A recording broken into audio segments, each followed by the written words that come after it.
అమరావతిలో టీడీపీ నేత సోమిరెడ్డి చంద్రమోహన్ రెడ్డి మాట్లాడుతున్నారు. లైవ్లో చూద్దాం. మీ చేతికి అధికారం ఇస్తే ఏమైందో చూశారు తెలంగాణ ప్రజలు. అటువంటి పరిస్థితి రావాలని చెప్పి కోరుకుంటున్నారు. మీ వల్ల కాదు. ఈరోజు ఒక పద్ధతి ప్రకారం పరిపాలన జరుగుతుంది. తిరుమల పంజాబ్ నేషనల్ బ్యాంక్ బంగారం తెస్తే చంద్రబాబు నాయుడు ఇంటికి పోతుంది. లేకపోతే చంద్రబాబు నాయుడు ఇంట్లో టన్నులు ఆడ పాతి పెట్టిందని చెప్పారు. ఇటువంటి భ్రష్టు రాజకీయాలు చేసేవాళ్ళు ఇప్పటికి ఎవరిని చూడలే. ఘోరమైన బ్యాక్గ్రౌండ్ మీది. ఎలక్షన్స్లో మీరు చేసిన రౌడీజం,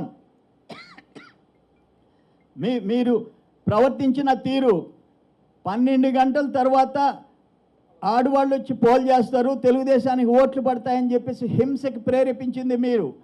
చరిత్రలో మేము చూడలే. నెల్లూరు జిల్లాలో ఎక్కడ పట్టినా, ఏ నియోజకవర్గం పట్టినా గొడవలే 11-12 గంటల తర్వాత.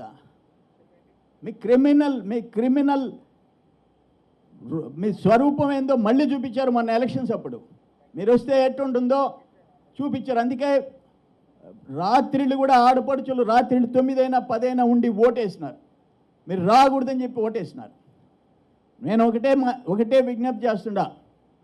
ఎలక్షన్ కమిషన్ 2019 ఎలక్షన్స్లో స్పెషల్ పవర్స్ ఏమీ రావు. Election commission గుర్తుంచుకోవాలా. ముఖ్యమంత్రులు, మంత్రులు, కౌన్సిల్ ఆఫ్ మినిస్టర్స్ ఇంట్లో కూర్చోవాలని చెప్పేసి కోరుకోవటం కరెక్ట్ కాదు. మా డ్యూటీ మేము నిర్వర్తిస్తాం. మేము మంత్రులుగా పనిచేస్తాం. మేము ప్రభుత్వం. ఈరోజు గవర్నమెంట్ డెసిషన్స్ లేకుండా ఏ అధికారులు ఏమీ చేసే పవర్స్ వాళ్ళకి లేవు. అదొకటి గుర్తుపెట్టుకోవాలి. ఎలక్షన్ కమిషన్ పరిపాలన సజావుగా సాగుతుంటే మీరు సంతోషపడాలి. మేము ఏదైనా కొత్త నిర్ణయాలు తీసుకుంటే డెఫినెట్గా కోడ్ ఆఫ్ కాండక్ట్ అడ్డం వస్తుంది. మోడల్ కోడ్ ఆఫ్ కాండక్ట్ అడ్డం వస్తుంది. మాకు తెలుసు. మేమేం కొత్త కాదు. ఈరోజు చంద్రబాబు నాయుడు గారు కొత్త కాదు, మేమందరం కొత్త కాదు. సెంట్రల్ ఎలక్షన్ కమిషన్ ఎప్పటికప్పుడు ఎలక్షన్స్లో ఇచ్చే నిర్ణయాలు మేమేం చదువుకోలేని పరిస్థితుల్లో మేము లేము. ప్రతిసారి మారు. విధానపరమైన నిర్ణయాలు తీసుకోకూడదనేది ఒక్కటి తప్ప యథాతథంగా పరిపాలన ప్రజలకు అందించాల్సిన బాధ్యత మాకుంది. చెప్పండి, లేదు మేమే ఎలక్షన్ కమిషనే పరిపాలిస్తాము, మొత్తం ప్రజలకి మేమే సమాధానం చెప్తామంటే చెప్పండి. తెలంగాణలో 16 మంది బిడ్డలు చనిపోయిన దానికి ఎవడు రెస్పాన్సిబుల్లో చెప్పండి.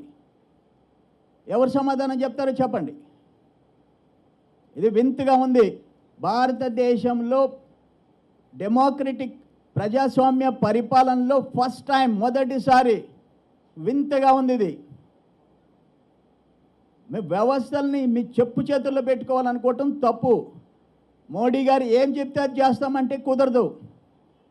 రాజ్యాంగం ఉంది, అక్కడ రాజ్యాంగం ఉంది, న్యాయ వ్యవస్థలు ఉన్నాయి. నేను అధికంగా చెప్తుండా, నేను సమీక్ష పెడుతుండా. నేను అగ్రికల్చర్ మినిస్టర్గా, వ్యవసాయ శాఖ మంత్రిగా రైతులను గురించి పట్టించుకోవాల్సిన బాధ్యత ఎప్పటికప్పుడు. అంటే సంవత్సరంలో 1-2 నెలలు రైతుల గురించి వదిలేయండి అంటే కుదరదు.